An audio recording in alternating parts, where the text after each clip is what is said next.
Bonjour tout le monde, contente de vous revoir, où que vous soyez dans vos confinements respectifs. J'espère que vous vous portez bien. Euh, Ici, je vous propose une nouvelle vidéo dont le sujet est embrasser le chaos. Je crois qu'on est en plein dedans. Je crois qu'on est à fond dans cette thématique.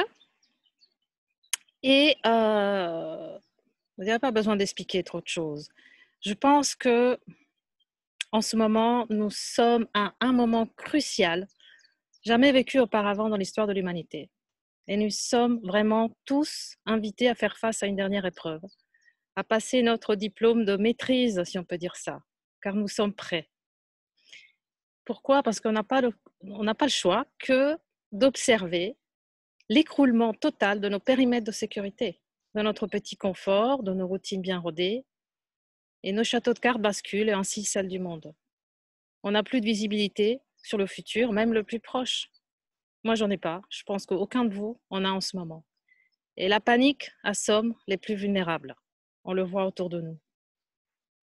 Le processus de cette mise en lumière de vérité, c'est ce qui est en train de se passer, fait basculer le bateau dans le chaos de la mort d'un système dans lequel nous avons vécu jusqu'à maintenant, un système véreux, auquel on a été attaché malgré tout, malgré la souffrance et la déception que cela nous a procuré.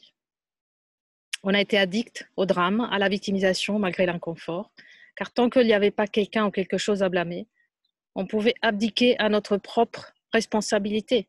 Et c'est comme ça qu'on nous a élevés pendant des générations entières. Des petites moustiques qui tournent ici. Je suis à l'extérieur, dans mon jardin, dans mon terrain, dans le sud. Donc, on est face à l'inconnu de nous-mêmes et de ce que ce sera le monde après. Et ça fait peur. Ça fait peur, mais essentiellement, si on est profondément honnête avec nous, c'est exactement ce que nous voulons. On l'a créé, on l'a cherché. On s'est préparé pour les temps que nous vivons maintenant, que nous le voulions ou pas. On les a créés.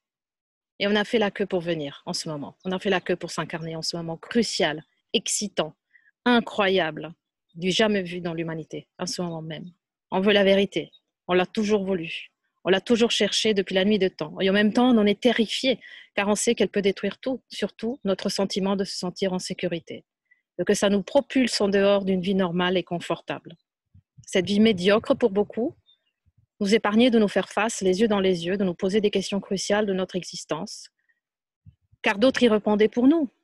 Et on les a crus aveuglement, on a délégué notre pouvoir, notre divine autorité, du fait d'un sentiment d'impuissance et d'infériorité bien cultivé par la narrative familiale, politique et sociale avec laquelle on nous a nourris au petit lait.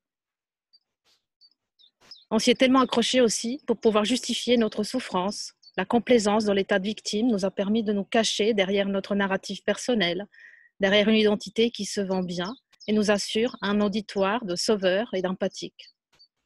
Qu'est-ce qu'on a aimé nos propres histoires? Mais qui suis-je sans mon histoire? Ce n'est pas la fin du monde, rassurez-vous, c'est la fin d'un monde, celui de notre hallucination collective. Ouvrez les yeux, s'il vous plaît. Ouvrez votre cœur.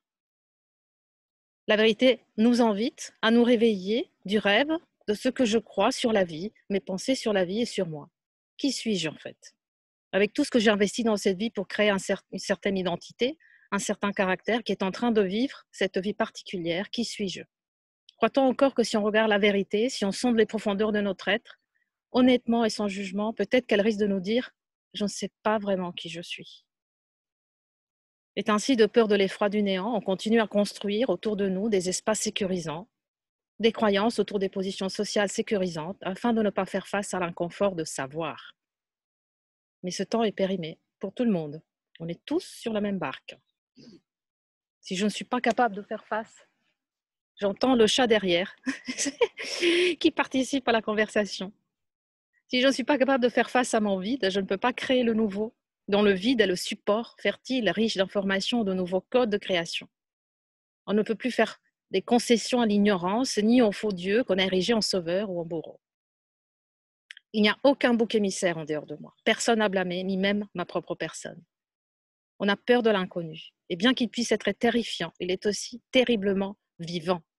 Qu'est-ce que vivre sur la limite de notre espace de confort, un moment après l'autre, sans savoir ce qui arrivera après, un moment après, sans y comprendre rien? L'inconnu n'a pas besoin d'être compris, c'est qui est une clé fondamentale. Car quand vous croyez que vous avez besoin de tout comprendre, dans les méandres de votre mental se déploie une guerre sans fin, car le mental n'est pas conçu pour avoir des certitudes. Et la pensée employée de cette sorte s'épuise dans des circonvolutions contradictoires sans fin épuisantes. Vous ne serez pas capable de le comprendre. Le mental n'est pas conçu pour comprendre cela. Toute spéculation dérivant d'une logique cartésienne, d'un cerveau gauche savamment manipulé par une narrative patriarcale séculaire, nous mène inévitablement à la dérive, dans l'insatisfaction permanente, dans la frustration et l'échec. Et c'est épuisant. C'est épuisant. Car la vie ne peut pas rentrer dans des boîtes ou des pensées qu'on crée. Dès que quelque chose rentre dans une boîte, quelque chose d'autre arrive pour la détruire et ça recommence encore et encore. Et ça, c'est l'œuvre du mental qui nous invite sans cesse à reconnaître ses limites. Et tout ce que vous croyez être sécuritaire, tôt ou tard, commencera à vaciller, à péricliter comme un bateau dans la tempête, afin que la vie soit ressentie à nouveau dans sa puissance créatrice, pleine de sensations, de nouveaux potentiels, de tout ce qu'on n'a pas envie de ressentir, de peur de s'y perdre. Voilà, mes chats font un combat de chats derrière moi, vous allez les entendre. Eux aussi combattent pour la vie, pour qui est le meilleur, n'est-ce pas? Il s'agit là de tous les instincts animaux qu'on a peur d'exposer et d'admettre, car si on se laisse emporter, tout cela devient absolument chaotique. C'est comme ça qu'on nous a élevés, ou je dirais bien dressés. Pas de prise de risque, surtout être en sécurité. Et ça, c'est l'énergie puissamment créatrice et apparemment chaotique du féminin, et de tout ce que ce féminin représente dans ses contrastes flagrants, dans toute la palette des émotions humaines, dans la liberté totale de l'être insouciant des apparences, des limites et du regard de l'autre. La vérité te demande de te mettre à nu, de te déshabiller de ce que tu n'es pas et d'exposer les cadeaux de ce que tu es au monde sans phare. Car le chaos, celle que tu as peur d'être, c'est la liberté. C'est tellement vivant, car ça, c'est la nature de la vie. Liberté et vie illimitée, se déversant en dehors de chaque boîte, de chaque définition imposée. Les outils de la pensée sont nécessaires dans la vie pour les choses pratiques. Ils nous aident à fonctionner dans la vie quotidienne. Mais quand on commence à ne plus vouloir avoir à tout prix toutes les réponses, on ne s'attend plus à devoir tout contrôler. Le mental est un beau serviteur et un très mauvais maître. Je le répète, le mental est un beau serviteur et un très mauvais maître. Lorsqu'on ose avoir confiance et naviguer dans les flots de cette vie, on se laisse surprendre, parce qu'elle nous dévoile de nous-mêmes dans la quête de notre propre reconnaissance, car la réalité, c'est la liberté. Mais une liberté complètement folle, qu'elle ne peut pas être contenue. Accepter le paradoxe de la vie, c'est accepter de ne pas tout comprendre et arrêter de se poser des questions. Car on sait que tout se manifeste d'une manière apparemment insensée, à l'intérieur et à l'extérieur de nous, d'une manière incontrôlée, toujours en mouvement, car ça, c'est la vie. Ce mouvement constant ne peut pas être contrôlé. Mis dans des boîtes, ordonnées, séparées, avec le je devrais, je ne devrais pas, j'aurais pas dû faire, avec toutes les opinions et croyances qui vont avec. Mais la question évidente est, comment peut-on vivre comme ça? Et en vérité, je ne sais pas comment vivre du tout. Mais en prenant conscience de cet état de ne pas savoir, il y a déjà cette notion de liberté. Je ne sais rien et c'est OK. Car c'est la vie qui me vit. On pense qu'on veut savoir, mais la réalité de la vie dit je ne sais pas, je ne sais pas, je ne sais pas, je ne sais pas. Et je n'ai pas besoin de savoir. La vie n'a pas besoin de savoir. La vie est. La vie est. La vie est. Et c'est la vie qui se manifeste et qui se vit à travers nous. On se plaint que tout va mal, que tout peut aller mal et on se pose des tas de questions.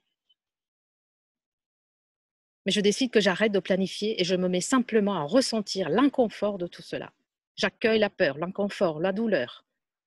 Je les accueille en moi car je suis en train d'embrasser la vie sous toutes ses formes et il n'y en a pas une qui soit meilleure ou pire que l'autre. Je sors de la dualité du jugement. Il n'y a pas de bonnes et mauvaises émotions car la vie est non duelle. Il n'y a pas des bonnes et mauvais choix. L'impulsion de vie est énergie pure, s'exprimant dans toute la palette des émotions humaines, aucune excluse, et sont toutes nécessaires. La vie me traverse comme la lumière traversant un prisme de cristal et se refractant dans les couleurs de l'arc-en-ciel. Pour participer avec ses propres couleurs au grand œuvre de la nouvelle humanité. D'une conscience élargie au-delà de la dualité, au-delà de mon confinement, de ce que j'ai cru être mon purgatoire. Je suis ce prisme, c'est moi qui ai ce prisme, je suis ce cristal. Ma nature est cristalline, mon origine est cristalline. Par nature, je suis vibration d'amour pur et je décide de m'incarner sur Terre en acceptant le défi, de répandre la lumière vivante, la lumière unifiée au-delà de la dualité, sans filtre. Le plus je résiste à la vie, à son rayon de lumière éclatante, le moins de lumière arc-en-ciel je peux manifester, le plus mon cristal se noircit. Le cristal, c'est moi, c'est mon soi immortel. La résistance, les résistances, celles du moi inférieur, m'amènent à la fin de mon expérience terrestre. Toute résistance m'amène à la fin de mon expérience terrestre. Une résistance à la fois une résistance à la fois inexorablement jusqu'à la fin. On a oublié que tous les aspects de la peur sont faux parce qu'ils n'existent pas au niveau créateur et par conséquent, ils n'existent pas du tout. Mais alors, je plonge dans mon cristal et je me demande quels sont mes filtres. Je le décide, je le fais, je le veux, je le désire. Et le premier unique, c'est la peur de l'amour. Mon premier filtre, ma première résistance, c'est la véritable peur de l'amour avec un grand A. La peur de devoir me dire que je suis cet amour-là.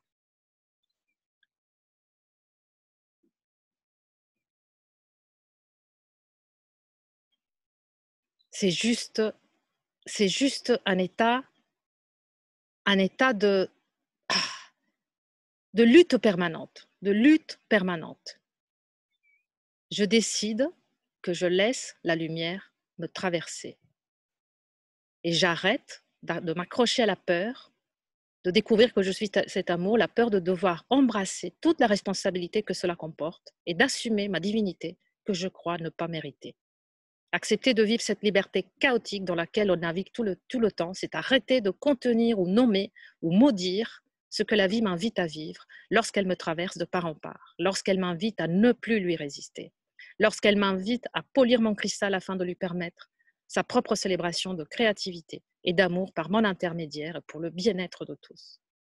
Quoi faire de cette gratitude, de cet amour que la vie nous offre sans cesse? Que cela signifie? La réalité ne peut pas supporter des paroles, concepts ou croyances.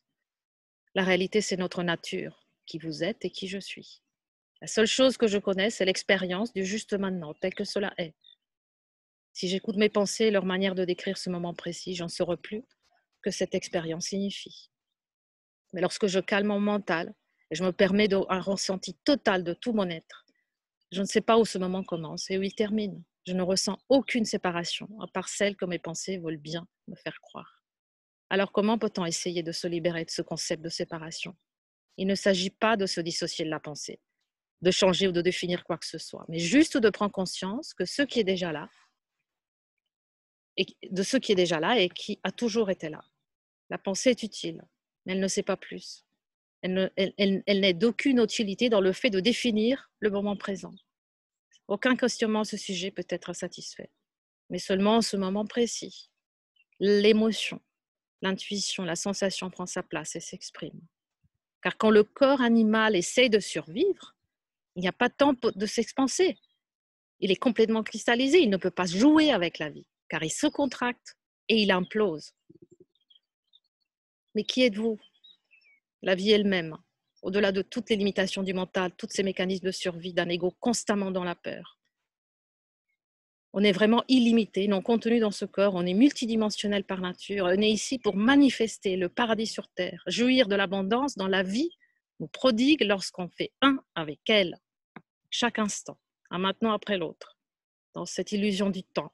Toute la vie est contenue et l'occasion nous est donnée de célébrer avec elle le miracle de son expression par l'intermédiaire de ma propre incarnation. Voilà ce que j'avais envie de vous dire aujourd'hui. Et je vous invite à jouir de la vie que vous avez en ce moment, de toutes vos forces, de tous vos cœurs, avec toutes vos sensations. Je vous aime fort. À bientôt.